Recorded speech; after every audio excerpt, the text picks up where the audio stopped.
Is well with you and yours. This is Baddest Chaplain Podcast. I'm here today with an incredible author, storyteller, poet, and author of a new book, y'all. Everything is a story. Of course, I'm talking about the one and only Kaitlin Curtice. Kaitlin, how are you today?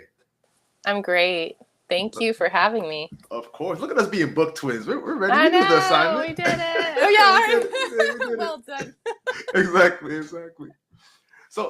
I've always been impressed by writers who can switch modalities the way that you do, because it's not easy. Like I know in my own mind, and it's funny because even as a fan of rap, there's times I'm like, I want to tell a story, but I want it to be a poem. And I'm like, you dummy, that's a rap. Just write a rap. But like, how do you describe yourself as a writer? Like as you move through being a poet, being a storyteller, and incorporating your culture and faith all in the mix. Mm-hmm.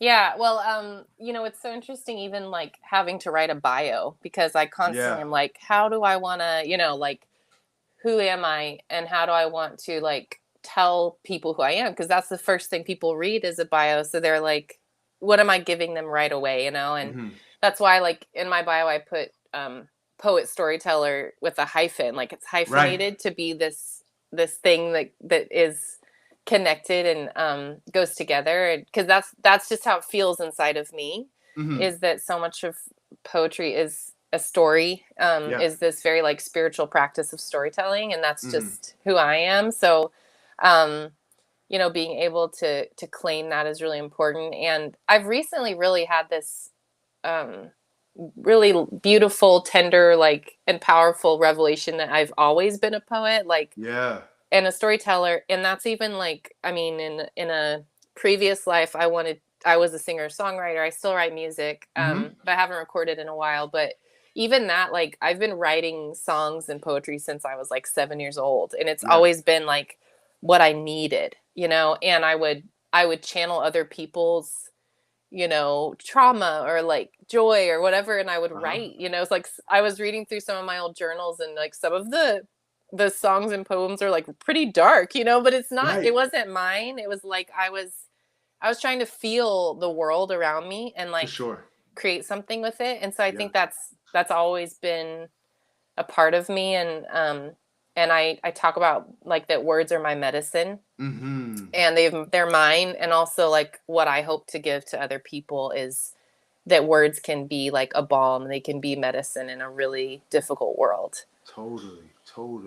I think that's so real because even something as simple as like I mentioned before, I love hip hop, and one of the groups that I've listened to in my life, MOP, an artist in that group named Billy Danz was describing the music where he's telling these really gritty street tales, Mm. and he said this relates to everyone because we all have frustration. Like I just make frustration music, and so it's just Yeah. Yeah. connects back to that sense of being so specific. You touch the universal. You know what I mean?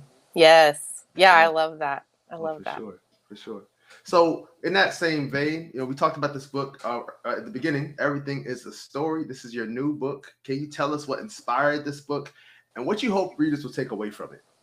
Yeah. So this is my fourth adult nonfiction book, and I Mm, was so excited to write it. Like, I usually, like, once I've written a book and we're kind of I'm done with the writing process, or I'm launching it, like the next book is sort of there and me waiting. sure. That's how it's happened to be for me. It's not like that Yeah. for everyone, but this book, like, as soon as I finished Living Resistance, I was like, I know what I want to write next. I want it Come to be on. on storytelling, because this is what I've written on for the last decade. So I was Yeah. like, this is the perfect thing for me to now investigate. And Mm-hmm. I wanted to read a ton of books on all sorts of topics, and I wanted to just explore the power of storytelling. So not Mm-hmm. so much that I'm like writing a book on how to write our story, or this story's right, this story's wrong. Mm-hmm. I wanted it to be like stepping out and asking what stories are and what they mean to us. And that's what I wanted to do with the book. Um, titling it Everything is a Story was so expansive. So that Yeah. was a challenge, like, how can I narrow it down to what I choose to put in the book? That was hard. But I loved writing it so much. And the framework of the book follows the life cycle of an oak tree. So there's this acorn on Right. the front, and I always need a framework for my books because it just helps me move the stories in a Mm-hmm. certain way. Mm-hmm. Like Living Resistance had the realms of resistance, and Right. I needed something for this, and I've always had a tender relationship to acorns, especially, and so I thought, like, can I make this work? Like, how can Mm. I, can I position the life cycle of a story alongside the life cycle of an oak tree and make it work? Right. And I did. I made it work. But Yes. it was Yes, it you was did. really fun. It was really fun for me to explore that. Absolutely. What was that writing process like? With having this framework that, thankfully, like, I haven't read the book, it works, right? But was there ever moments where you're like, oh, how am I going to make this work? Especially at the beginning, Yes. and you're just like, did it feel like new territory for you, or did it feel familiar in terms of the other books you've written? It felt familiar because I now know myself enough to know, like, how I write, and the patterns I follow that help me write. But Hmm. I was throughout it, and now as it's launching, I'm like, people are gonna love it. They're gonna think it's really weird. I don't know, like, Yeah. are they gonna go with me? Are they going to dive in and really, like, go on this journey with me and see what I'm seeing? And Hmm. that's what I felt. It felt like a really unique way to examine stories and how they're alive and Yeah. how they live in the world and grow. And I was so excited. But the whole time I wrote it, I was like, we'll see how people go with me in this, Right. So Right. Totally. Did you feel like you were changing, or like as you've written each book, do you feel like it's affected you in a way where, like, the way I'm approaching this book is so drastically different than the second book, or I mean, presumably the first as well? Like, how do you yeah. notice writing changing you as a person and as a writer? Yeah. I'm one of those people that believes that once there and you I just feel it every time there's a certain point in Mm. the life of writing a story where the book sort of becomes their own person, like their Yeah. own, where it's kind of like they're like, I'm going to do what I do now. And I'm writing it, but it feels like they're taking me somewhere. Yeah. And I Yeah. I definitely felt that with this book a lot. And this book, I turned it in a month early, which I've never done that. Whoa. Like, Yeah. to my editors, and I was really sad when I finished writing it. Like, I wanted to keep Hmm. going. I didn't want it to be over. And this book felt like very much like an incubator. Like, I stepped into this really beautiful world of what stories mean, and I would just write. And Hmm. it felt like so not easy, but it felt like so good, the flow of it, that I was almost a Hmm. little nervous. Like, Yeah. is this like, why is it feeling like this? Why am I Hmm. turning it in early? Am I not ready? Am I, tricking myself into thinking it's something it's not? Right. But it was a really beautiful process and very different than my other books that I've written. That's pretty So, exciting. That's really yeah. exciting. Yeah, definitely. So talk to us about the ideas you have in this book. So many of the ideas you have, that they're profound, and you have a wonderful way of sharing those ideas through your poems. So if you could find a poem from the book that you really loved personally, or one that was really meaningful to you, especially as you were creating this book. Yeah. I was thinking about this. So there's a chapter on stories of myth and othering where Hmm.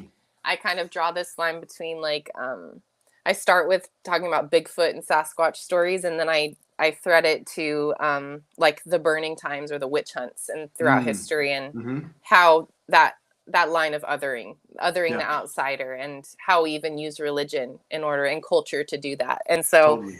this poem I wrote at a coffee shop in Texas one time. It was like an hour before I was supposed to be doing a speaking event on justice, and I'm Mm.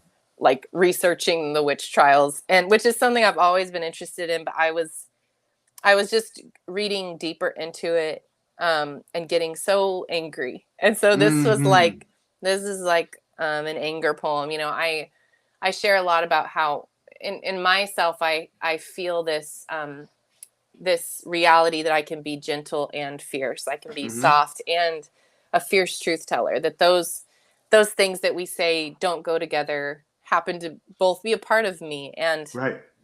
and I think a part of a lot of us, honestly. So that dance between these realities and these embodiments very real for me. And this was a Mhm. moment where I let my anger be there. Yeah, And that was good for me. You know, it's a good for practice sure. sometimes, like to let your anger like lead you into poetry and alchemize that. Mhm. So I wrote this as just thinking about these women throughout history, who have been othered and in the name of religion and society. I light a candle for you, every single one of you, whose bright lights were snuffed out by a society that did not want your power, did not understand your mind, did not value your spirit, did not tolerate your exhaustion. I light a candle for you, because to this day we have not forgotten what it meant for you to leave this hurting earth, where your bodies were bruised and your spirits were mistreated. When I light this candle, I send love to you as you travel across the cosmos, as your spirit continues to burn brightly, a light they couldn't fully put out. When I light this candle, I hope you remember that you are sacred fire. And even though society discarded you all those years ago, the ripple effects of your heart and legacy live on in future generations, reminding us that we too are sacred, that we too are lights not meant to be burned out, lights meant to shine brightly in spaces where they still wait with their Bibles, torches, and crosses to snuff us out. Mm. Mm. That's such a powerful work. Thank you for sharing that. Thank you. I mean that I hear that poem, and it just makes me think of the sort of through line I've been wrestling with now. Is I think about our elders who celebrated particular victories that they now have to witness their children and their grandchildren have to fight. Mm, And it's just like the way in which you're talking about something that was true centuries ago yeah. that is true right now. That really is what's staying with me at this moment. Yeah. Thank you. Thank you. Yeah. Thank you. So how does being a part of a Tomi person inform the way that you tell these stories and the way you understand yourself within the context of I'm writing in this moment in time, but I'm also connected to the times that were before me? Yeah. I love that question. Um, I mean, storytelling follows this, I want to just say, like, this mystical timeline that we don't understand. And I Hmm. think that, of course, you know, I come from oral cultures, you know, so Yeah. we come from oral cultures. Like, so Hmm. that's, you know, obviously I'm writing a book, so I'm writing these stories, but like the you know, the people that we come from were speaking stories into the air, and that Hmm. even that repetitive nature, that cyclical nature of storytelling is so real. And so Yeah. I think for me, I'm trying to find ways to honor that, and then also show up in the day and time we live in now to Come on. you know, to be able to write those stories for people. So it's a dilemma for me, honestly, and like, but one Hmm. that I'm happy to hold, because Yeah. we are inheriting stories. We carry them in our bodies, we carry them in our spirits, and it's an ancestral line, and then it's also that line to future generations. So like, Right. for me to know that in the future generations can still pick up my books or listen on Audible or whatever, and they can hear me speaking these things and writing these things down, is so, like, such an honor for me, and so Hmm. meaningful, and just, it makes me feel more connected to the stories and to the people Yeah. who are holding those stories as well. It just and so it's like that I'm just like a piece of this larger puzzle, you know, of this Yeah. beautiful mosaic of stories. Absolutely. Absolutely. And I feel like so much of what you're saying also ties in to like the way spirituality is expressed, because it seems from having read your work even previous to this recent book, there is a sense of like the spirituality and culture is like intertwined with identity all Yeah. up in it. So Yeah. how have you seen your stories serve as this sort of bridge to help you work out and better understand your identity and work out and understand your spiritual identity? Because I know you've written Yeah. in the past about like the deconstruction from like evangelical churches and things of that nature. Yeah. I mean, I absolutely like needed stories and words for myself, and I needed music, like, which is also storytelling. Like these things that have always been really important for me have been my medicine. Like those same things have been there for me throughout my life to process trauma, to process religious trauma and my spirituality. So, and my identity, right? Like you said. So that has just always been there. And I find that like when I'm ready to write a new book, I can tell that I need it. Like there's something in me where I wait till I'm ready, but then once I'm ready, and I need to like go into this exploration. And I think that so much of the problem of what we write sometimes is we want to label and box everything up for consumption, and we want to make it really like, you know, it's one reason why I like tell people I'm not writing books to give us answers. I want to help us ask questions. Like I'm not, you know, I got a review one time from a guy who was like, I wanted the answers in this book. And I thought that was so funny because I was like, that's not why I'm here. You know, like I can't tell you how to find these things. And I want to be like a companion for people to explore the world around them. So that's been so necessary for me in my journey, is in this like expansiveness, to find other authors who help me, to find music that helps me process, to read poetry and write poetry, to engage with the earth. Like that, all of that has been a really important part of my journey. And I just happen to be a writer. So that then flows into my books, you know, like whatever we do, whatever kind of creators we are, it flows into our work. Like that's what we do, you know? Absolutely. And I love that you lift up this whole notion of wanting the answers, because I've found and been thinking a lot about the way in which empire culture, how it expresses itself in the general culture, but particularly through religious expression, doesn't really honor the process in the way that a lot of indigenous cultures do, right? So this whole way of wanting to just get the answer, almost having it microwave, the air fried for you, is so countercultural to the ways that got us here, which we're exploring and being connected to nature in a way that, wow, the more I learn, the more I have more questions, you know? Yes, I love that so much. And it's true. Or even just I struggle so much with even like how we step into like solving problems, like very real problems in our society, but we're not pausing to see it clearly, or we're not pausing to, I want to hear someone else's story first before I jump to fixing something, because that's how we make it worse sometimes. It's like we jump to solve the problem without asking deeper questions around it. And I really struggle with that even as a writer, and like, how do I name that in the world and also like allow it to breathe? And, you know, totally, it's hard. Very, very difficult. And I think especially when we're talking about understanding what our sacred stories are, you know, for some people that has to be a very limited list of material. And I find that the more curious person allows the sacred to encounter them wherever they are. So for you, as you're engaging in stories, what does it mean to you to call stories sacred? And how does the sacred show up and surprise you in your own writing? Oh, yeah. So writing for me is a very like spiritual practice, to the point that, you know, sometimes I read chunks of my own books and I'm like, where did that come from? You know, like, which is such a gift. And not all writers think that way. Many writers, like the craft of it is something very specific. For sure.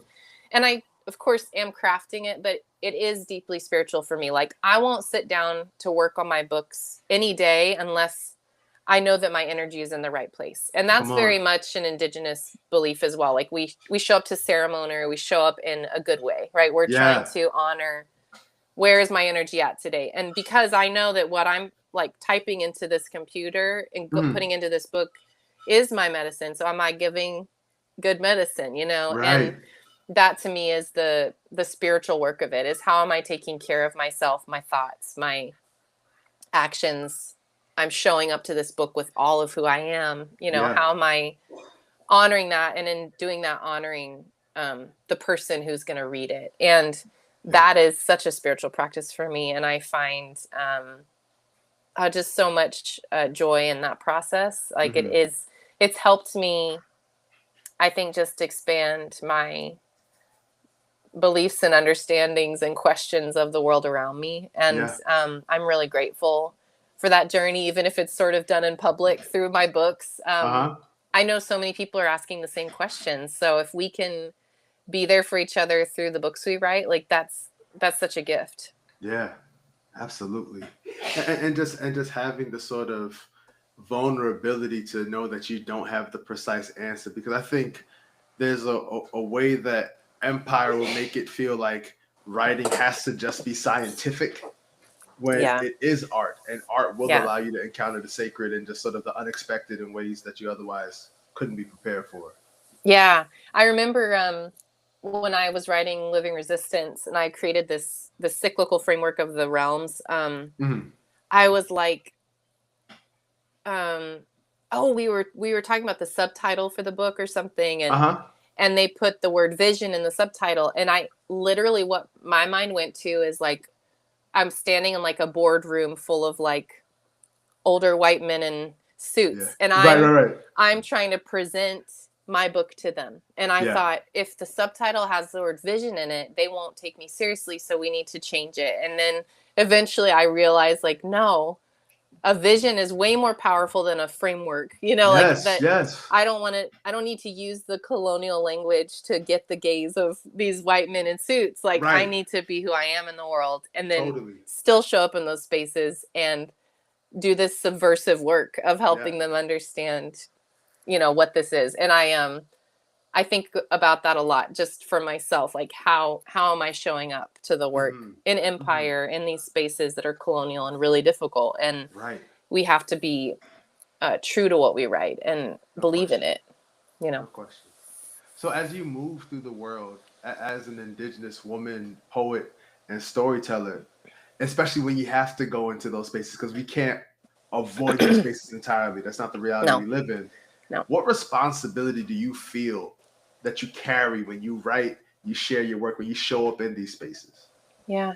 I very much so feel, like I said, that like subversive energy. Like I often begin, I do retreats, I do like university visits, I do keynotes and conferences, and each one has its own different kind of energy, with even with like keynote lectures, I'll show up and say, I'm going to read you a poem as we get started. Like, there's a reason I do this. It's so that we can stop and breathe for a moment, because even a lecture or like a keynote, that style is a very colonial practice. Like, I'm standing up here, I'm going to talk at you for 20 minutes, and then you get to bombard me with questions, even though you haven't processed what I'm saying.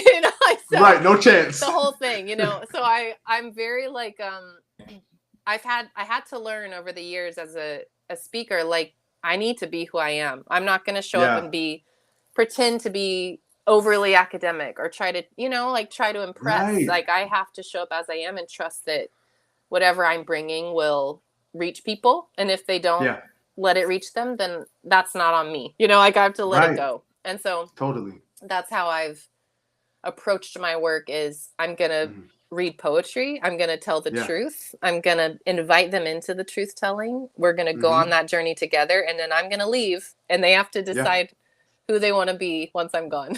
And that's like, where I leave it. So yeah.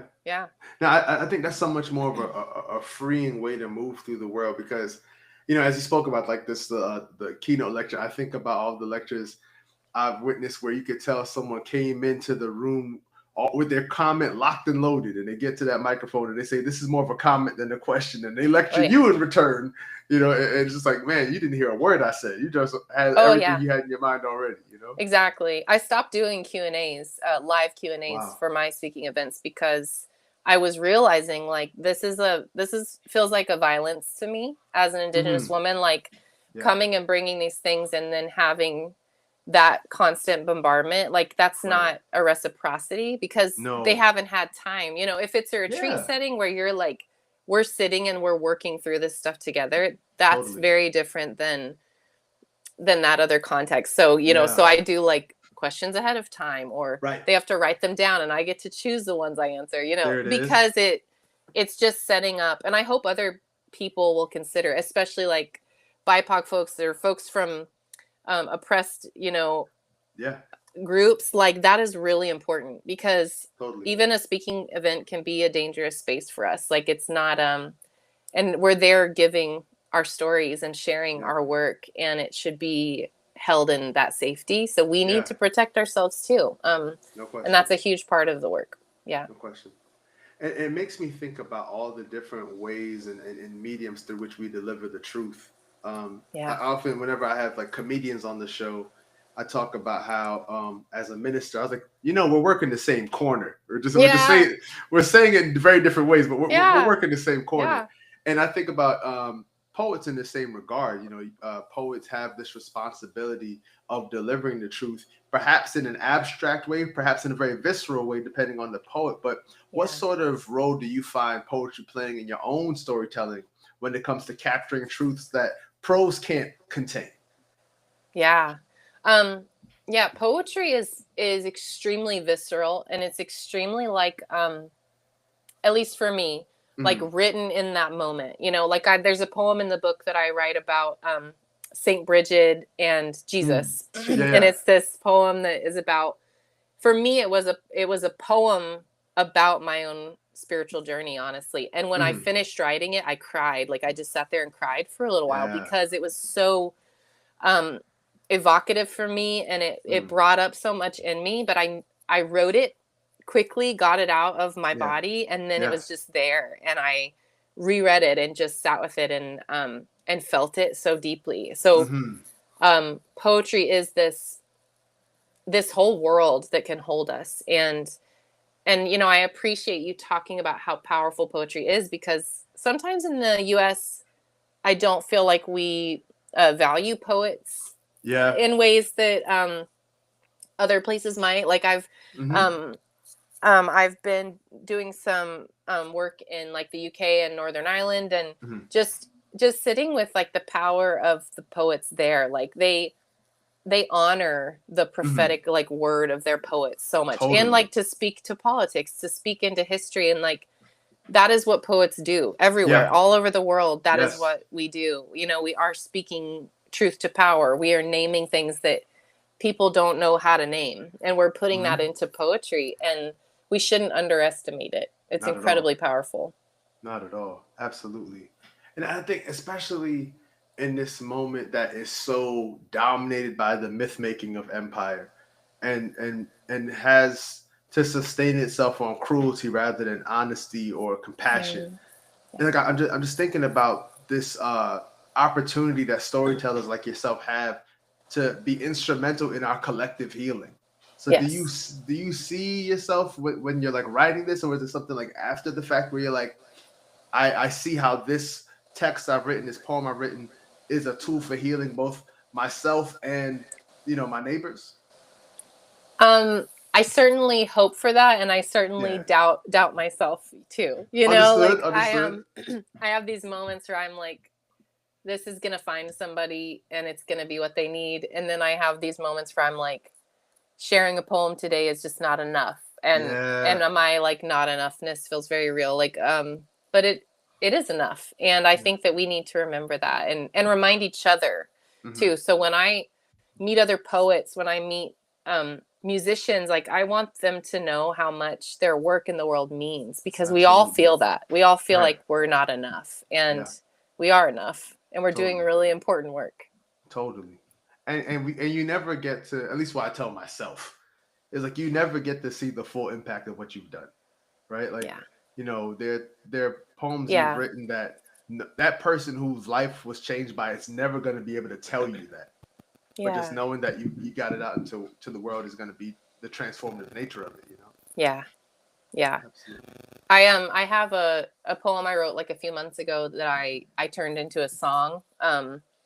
And I play piano and guitar, and so I Uh-huh. turned this poem into a song, and the beginning line of the poem is, um I want to write a poem about nothing in a world that Mm, demands I always write about something. for real. And even that like sounds like it's just like a silly song, but I want people to feel like the depth of it, that Yeah. can we also like let go and write about the things that seem to be nothing in the world, that are actually the deeper things than what society demands we constantly write about. Totally. you know, so even something like that, again, it's like the subversive work in our Mm-hmm. words is there. Mm-hmm.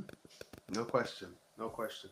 So what advice would you give to someone who's engaging with your work, who is trying to reclaim their own story after Mm, years of silence and disconnection and just sort of being like immersed in the myth making of empire? Like, how would you help yes. them find their own story?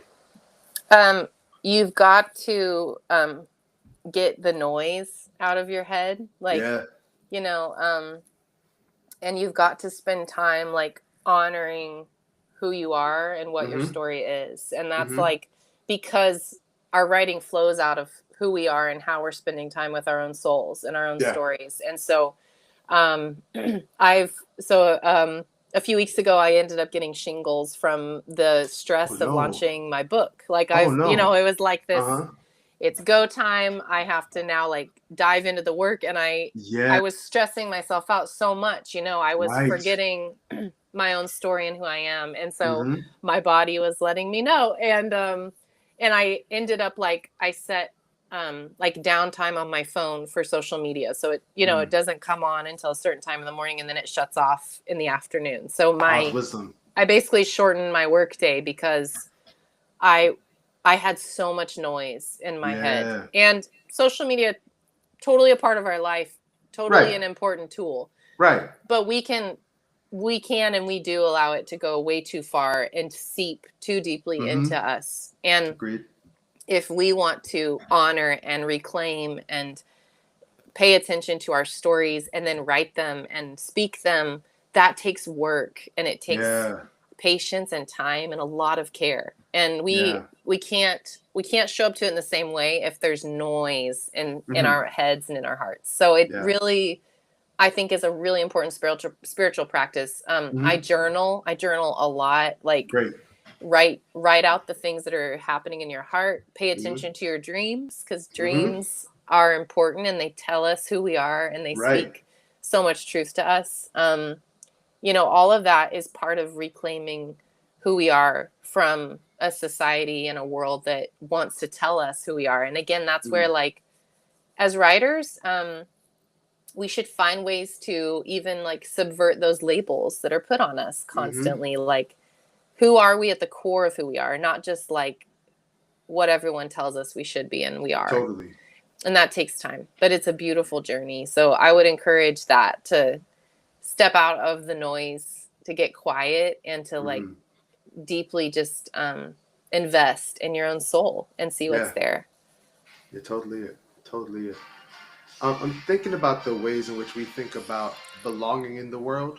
Like, how do you hope your work contributes to these conversations about justice, community, and belonging, particularly in Mm. a time when something that feels as innocent as saying people belong or we should have community has been so overly politicized? Like, how do you envision your work helping people get back into community? That's a great question. Um, I really struggle with this because I fear that it won't. You know, like I I'm hear like you. I hope I hear that you. I hope these words are doing what I want them to do. And Yeah. I'm very much someone who believes that um, that when we read something or we get to know someone new or we have a belief that's challenged, like these things that happen on the very micro level in our lives that change the way we think or the way we participate in the world, like those moments of change have ripple effects. And Mm-hmm. I think they do, if enough people are paying attention to that inner part of who they are, it will build into changing communities and Yeah. changing conversations. And I truly believe that. And I think that is a really important part of who we are for each other. Is Mm-hmm. I can go on social media and I can say all day long the right things that I should Right. be saying. But like, how am I like living it and believing it in my heart and in my soul and Mm-hmm. in my mind every day that's actually going to change my actions in my everyday life too? Like, how Right. am I showing up? And I always hope that my books like help people hold that gray liminal space of, Uh-huh. I'm trying to show up well in the world. Mm-hmm. I'm trying to like, oh, Kaitlin wrote this line. I never thought about this that way. I should Mm-hmm. investigate that further for myself. I should Yeah. ask some deeper questions of that and see where it takes me. And I hope that those kinds of questions and explorations lead us deeper into community with each other and subvert empire and subvert, the actions that are empty, that we like have something behind them. Does that make sense? That makes a ton of sense. That makes a ton of sense. Yeah, because just thinking about just the ways in which like you help people wake up, help people realize that like we have an interdependence, that we aren't just siloed. We're not just operating in vacuums where I have to get mine before you get yours, Right. Yeah. Right. As folks are hearing us speak and we've referenced your previous works, like what would you commend to someone who is like, wow, I really like what Kaitlin is speaking about. I want to start reading her work or engaging with her work. Where would you send them first? Probably to read Native, because I'm looking at my books on my shelf. Just because like that begins with my story. It helps sort of frame things, and even Native, like I hoped when I wrote Native that people who are in their identity trying to figure things out, especially with identity and faith or spirituality, like I wanted Native to be a safe place for them to ask some really deep questions about like decolonization and how we show up as who we are faithfully in the world, and also whatever we believe or understand about the sacred or God. And so I think Native is a good place to start, just because that gives them sort of a launching point, to my work. But please buy my new book too. Oh, 100%. That's what we're here for. Native is helpful. About... yeah. She said, after you get Everything is a Story, feel free to peruse Native, So where would you want folks to capture a copy of this text? Is it important for you to go to like a particular bookstore or just like anywhere books available? Yeah, I mean, like bookshop.org is awesome because you can find your local shop. And my local shop, Main Point Books in Pennsylvania, you can pre-order there, which has been really awesome. Cool. And so, yeah, any of those I think is really great. I know people are still going to buy from Amazon. And honestly, as authors, like we're still dependent upon that. No question. But it's also great to just share the joy with your local shops and ask them to carry the book. So. Totally it. Yeah. And finally, if you could leave your listeners, our conversation partners today, with one invitation, one truth, a story, what would you leave with them today? I'm thinking about, when we're talking about community, the beautiful story of Sky Woman falling from above down to the earth, and Sky Woman is pregnant, and she is falling, and there's a great tree there. She grabs a bunch of sort of the seeds, the leaves from the tree, and is holding them in her hand. This pregnant woman falling through the sky, and the geese gather together and they catch her so that she doesn't get harmed, and they slowly lower her down to Turtle's back, which is Turtle. Mashike is why we call this land Turtle Island. Turtle is very important to us, but the geese and Sky Woman, all of that like kinship and community and care is so beautiful, and constantly serves as a reminder to me of just the poetry and creation stories, and in the myths and the stories we tell, the beautiful poetry in it, and the ways that we can hold that in whatever timeline we live in. Like we can hold the power of community through a story, and that story guides me and holds me a lot. Yeah, totally it. I love that. And I just think about the way in which something I've just been wrestling with a lot is the ways in which we've been invited by the Creator to co-create and to just continue to be generative and not destructive, Yeah, absolutely. Absolutely. Well, Kaitlin, this has been an honor and a joy. I want to thank you so much for being here, and to you all who are watching and listening. So I want to thank you all so much for watching and listening, and be sure to subscribe to baddishchaplain.com. We're also on YouTube, Apple Podcasts, Spotify Podcasts, hopefully anywhere you're getting podcasts, live streaming on Twitch and LinkedIn. So if you're a business kind of person on LinkedIn, if you're playing video games, you want to hear somebody have a cool conversation on Twitch, go ahead and do that too. And until next time, y'all be safe out here. Thank you. Thank you.